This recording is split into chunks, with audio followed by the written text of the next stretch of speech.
मैं वैसे तो ग्वालियर से हूँ, एमपी से, और मुहावरा बहुत बार ये सब सुन चुकी होगी, पर आपको मैं बता देता हूँ। ग्वालियर से भागा हुआ 16 साल की उम्र में, शॉर्ट में बताता हूँ। दिल्ली गया, दिल्ली में मैंने हमारे इंटरव्यू में और शॉर्ट होते जा रहे हैं, we don't realise that these people we need to tell all over again. चलो डिटेल में, थोड़ा डिटेल। ग्वालियर से भागा हुआ 16 साल, फिर I went to Delhi. Delhi में सारे काम किए, एसटीडी बूथ में काम किया, साइबर कैफ़े में काम किया, फिर डीवीडी डिस्ट्रीब्यूट करी। वहाँ से बॉम्बे आया, बॉम्बे में डीवीडी बांटी।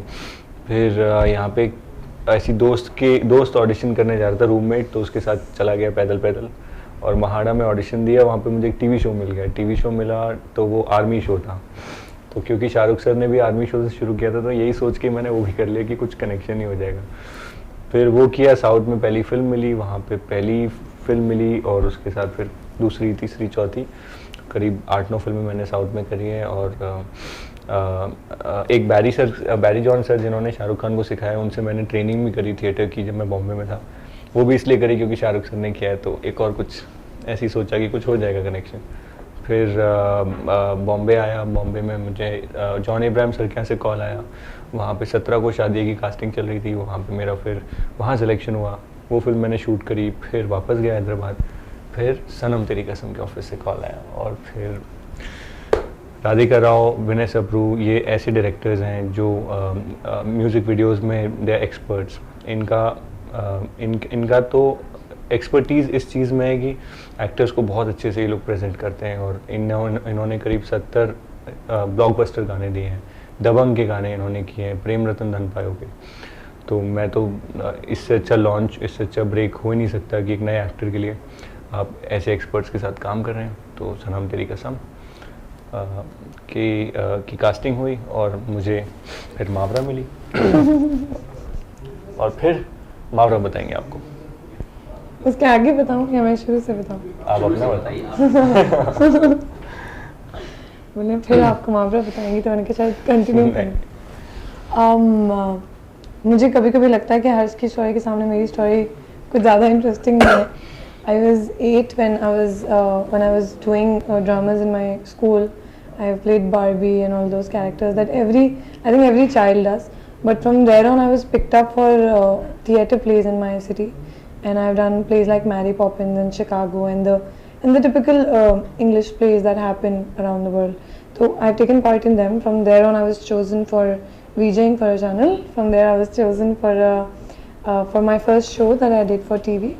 And उस TV show के बाद I kept doing TV shows for a while, and after the I think the second last one that I did, Aista Aista, that's the one Radhika ma'am watched, and I got a call from them telling me that I'm on board for Sanam Teri Kasam, and they just told me just the synopsis, and they just said that for us you're on board, we've seen your work, and now you just fly in so we can just start working together. So it was that nice and sweet. Or because when they called me, I also got very excited because it was a character that I think I'll not get for the next 10 years again, and itna meaty character and ऐसी girl oriented story where at least the girl actor, I'm sure Harsh also feels the same, but I felt that as an actor I was allowed to perform and explore all the sides of being a performer. I was able to be a nerd, to be a drunkard, to be the quintessential Bollywood heroine with the sari and baal ude and all. And then of course there were 7 wonderful songs. These were the things which were initially told to me. So मेरे लिए बहुत exciting था to be getting such a meaty character, and then so many songs by Himesh sir and Arijit and Ankit. You know, all these names that any debut would want and associated to their film. So yeah, this is how Sanam Teri Kasam happened.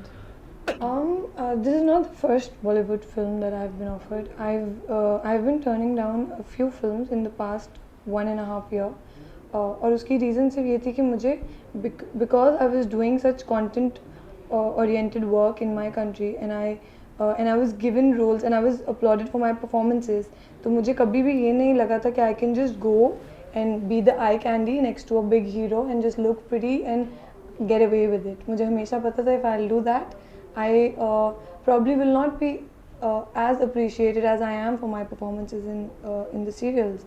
So when Sanam Teri Kasam was offered to me, I looked at it the same way as I looked at the previous scripts, which I turned down. So obviously, this script had everything that any actor would want to do in their debut. That's अभी मैं आपको यही बता रही थी कि I think किसी भी एक्टर को ये सबसे इम्पोर्टेंट ये होता है कि वो परफॉर्म कर पाए, वो लोगों को बता पाए कि उसके अंदर कितना पोटेंशियल है to some extent. And second बात ये होती है कि आपकी प्रेजेंटेशन अच्छी हो. And Radhika ma'am and Vinay sir are known for brilliant presentations. there are no second thoughts about that. they have made new girls look as great as they've shot Salman sir, and you know, like छोटे लोगों की start से लेकर बड़े बड़े नामों तक they have made everyone look very very nice. So presentation पे तो कोई second thoughts हो ही नहीं सकते. And फिर script of course इतनी अच्छी थी तो I don't think any second thoughts. Tribute देने के लिए बॉडी बनाना मतलब मैं इतने ऐसे घर से तो नहीं आता हूँ मैं कि मतलब इतना शौक हो मुझे किसी चीज़ का. It was plainly the requirement of the film, plainly the requirement of my directors. उनका एक विजन था, एक जैसे उन्होंने सरू के लिए मावरा को कास्ट किया और इसी तरीके से उनका इंदर जो मेरा कैरेक्टर का नाम है उसके लिए उनकी एक सोच थी और एक विजुअलाइजेशन था जिसको रियल लाइफ में लाने के लिए काफ़ी काम करना पड़ा उस पर. अगर आप मेरा पिछला काम कई लोगों ने अगर देखा होगा तो वो देखते होंगे कि इस फिल्म में I am looking very different. वो इसीलिए क्योंकि मेरे डायरेक्टर्स ने वो विजुलाइज़ किया, उसी की वजह से उन्होंने मुझसे बॉडी की रिक्वायरमेंट भी उन्होंने मुझे बताई और उसके लिए मैंने बनाई. मुझे बिल्कुल शौक नहीं जिम जाने का और डाइट करने का, लेकिन for this film it's okay. उनको भी पता है because it's a tough thing. It's a tough thing. अगर आप डाइट करते हैं तो बहुत मुश्किल होती है, थोड़ा थकान होती है दिमाग. But I think हर्ष बहुत religiously जिम भी जाता है और डाइट भी करता है. हाँ, if you're doing, if so you, I think अभी मैंने बहुत क्लोजली देखा हर्ष को ना, I couldn't tell कि हर्ष को शौक नहीं है. तो अगर हाँ, if you I give think me that's how religiously you've done it. अगर आप मुझे एक काम देंगे, एक टास्क देंगे और अगर मैं जिस बैकग्राउंड से आता हूँ और जिस तरीके से मैं निकल के यहाँ तक पहुँचने के लिए मैंने सब कुछ किया है और आगे भी करता रहूँगा, तो ये तो बहुत छोटी सी चीज़ है. अगर आप मुझसे कहेंगे सिक्स पैक बना लो तो मेरे लिए मेरे लिए ब्लाइंडर्स लग जाते हैं और मुझे सिर्फ वही दिखता है कि मुझे ये चीज़ करनी है. फिर अगर आप मुझसे कहेंगे परफॉर्मेंस हमें इस तरीके की चाहिए तो फिर ब्लाइंडर्स लग जाएंगे, मैं परफॉर्मेंस की तरफ ध्यान देने लगूँगा. तो उसी तरीके से ये मेरे लिए एक टास्क था और मुझे दिया गया था और it was absolute pleasure to do it, to reach this physical visual. It's a visual medium और आप यहाँ तक आपको अपनी फिजिक को एक लेवल पे लेके आना होता है जहाँ पे it looks good on the camera. सरू के कैरेक्टर की बहुत सारी लेयर्स हैं. मैं थोड़े से लफ्ज़ में सिर्फ थोड़ा सा ही बता पाऊँगी. She is a big dreamer. ये तो मुझे स्क्रिप्ट पढ़ते ही आइडिया हुआ था. Big dreamer at heart, very compassionate girl. सबसे प्यार करती है और यू नो सबका भला चाहती है एंड ऑल.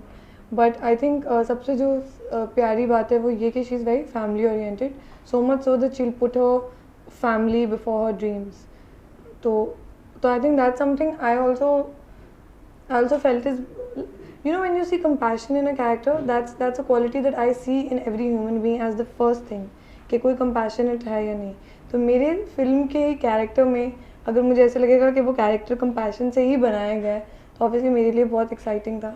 और उसके अलावा लेयर्स उस तरह तो हैं ही, बट विजुअल में भी बहुत लेयर्स हैं कि पहले आप एक नर्ड लुक है, फिर बॉलीवुड लुक है. I keep calling it the Bollywood look, तो उसके अलावा मुझे उसकी कोई डिस्क्रिप्शन समझ में नहीं आती है. सो आई थिंक या इट वाज फन प्लेइंग सरू and very intense. Sorry, very intense playing सरू. इंदर जैसा आप देख सकते हैं कि एक इतनी सुंदर लड़की के ऑपोजिट एक उतना ही रफ कुछ रखना पड़ेगा to make the frame equal.